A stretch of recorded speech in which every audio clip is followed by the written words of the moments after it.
Mark Rogers TV, USC edition with Nick Dempsey from Conquest Chronicles, breaking down, of course, the Rose Bowl. USC coming back from 1-3 to make it all the way to Pasadena, taking on Penn State on January 2nd this year. Nick, before we get to that, as we talked about just before we came on, you were waiting not just for USC's rank, but Colorado's rank in a process that I was unaware of in regards to, in the good old days, the Bulls did what they wanted, and they went for the most attractive team.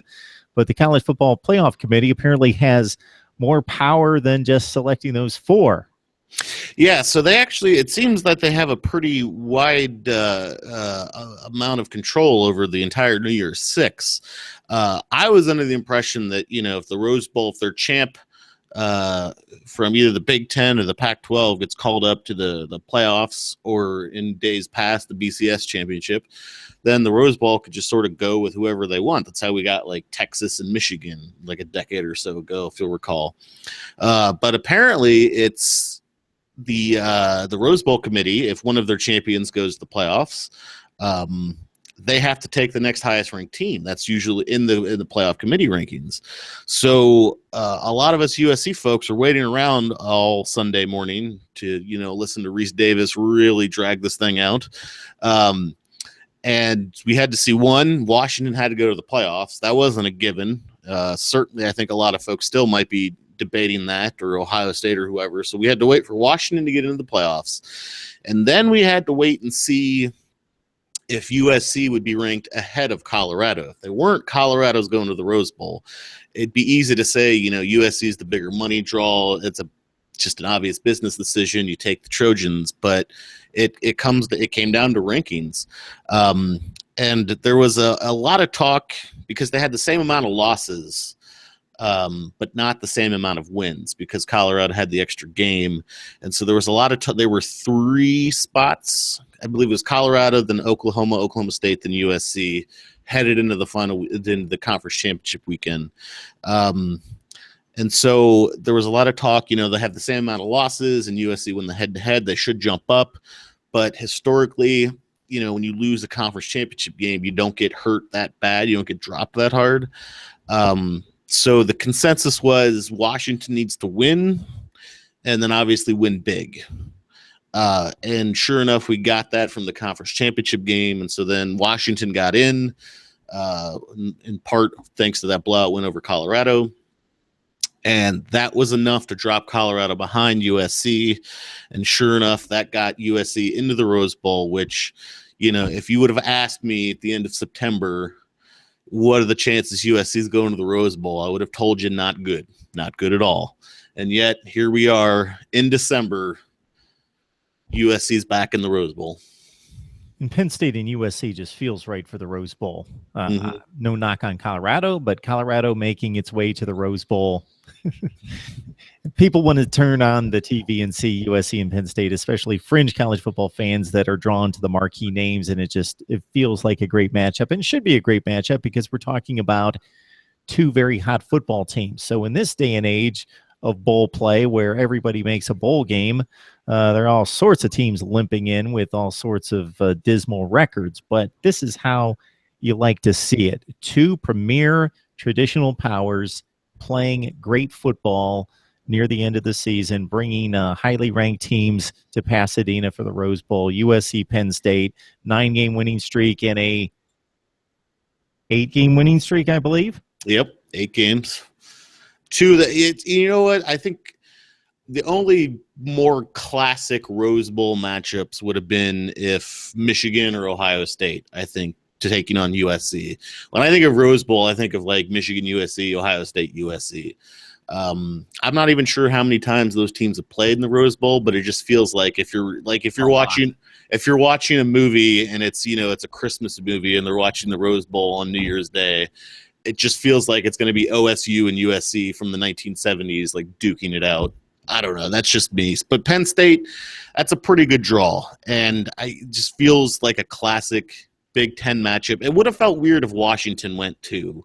I know Washington used to be a powerhouse back in the day, but I don't know. Something just about like try to imagine like Michigan State versus Washington in the Rose Bowl. doesn't have like the same weight or excite, or like Minnesota versus Washington. Like, doesn't quite have the same excitement as Penn State USC. And these are two teams that honestly, like, if you could rename this like the let's all just forget about the month of September bowl, because this, I mean, 2-2 for Penn State, 1-3 for USC. Huge portions of each team's fan base definitely wanted their coach fired. I think Penn State, correct me if I'm wrong, after that blowout to Michigan, I think there were a lot of folks that thought, you know what, it's going to be another 6-6 year. Let's just fire them now, start the search, do it right. And man, did Penn State ever respond? They came firing back. Obviously, the win a win over Ohio State is going to help your case no matter what. 8 in a row, 9 in a row. Came roaring back from 2-2 and a coach that was on his way out the door to winning the Big Ten, which, you know, I think it's safe to say is the best conference this season, or at least according to the playoff committee. USC, you know, the last time we really saw them on the national stage might have been the first week of the season against Alabama, and man, that was embarrassing. And I think a lot of people looked at that and said, well, you know, this team's terrible. And on that night, they absolutely were. But they start off 1-3, get blown out. They come roaring back. They come back on the national stage against, say, Washington, pick up the win there, and now they're going back to the Rose Bowl. So both of these teams went from let's get Les Miles on the phone to book your tickets to Pasadena now, because we're all going to the Rose Bowl.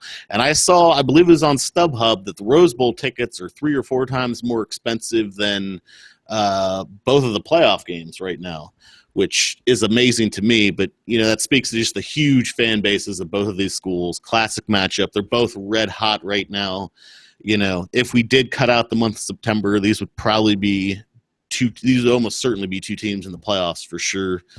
But it's just, I think this is going to be a really exciting game.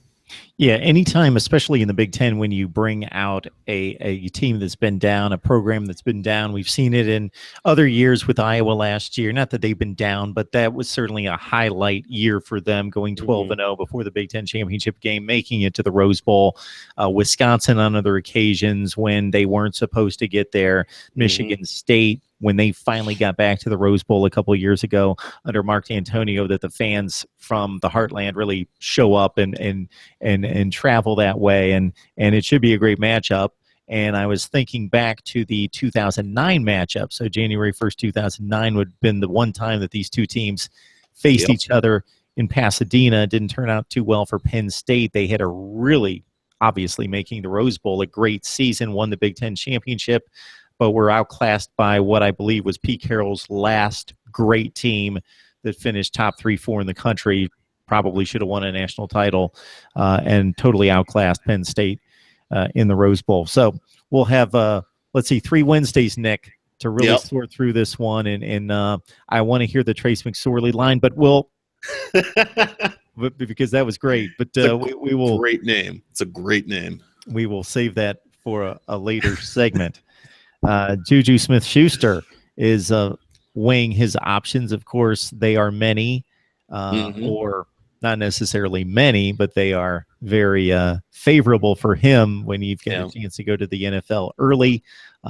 So he's weighing what is a good thing going at USC and all the talent coming back versus riches in the NFL. Yeah, it's, you know, JuJu Smith-Schuester and Adoree Jackson go way back. They've been battling it out at practice pretty much every day. They go up against each other, you know, best receiver versus best cornerback, and they're pretty tight. And after the Notre Dame game, you know, you just beat your rivals pretty comfortably. You're pretty fired up. It's been a great couple of months. He said something to the effect of, you know, if Adoree stays, I'm staying. So, you know, if Adoree's coming back, I'm coming back, and we're gonna go win the national championship next year. Which, okay, right after the game, pretty fired up. But he's also been tweeting out things like, hey, Adoree, my mom wants to know if I'm coming back or not, so let me know ASAP. So it seems like he's, and recently on Snapchat, he's also said something to the same effect. Excited about next year, going to go win that natty. So, it seems like he's either strongly thinking about coming back, or he's really just toying with a lot of folks. I guess either one's possible, but you've got a lot of these NFL draft experts with their unnamed sources all saying, yeah, we've talked to all these people. JuJu Smith-Schuster's definitely going.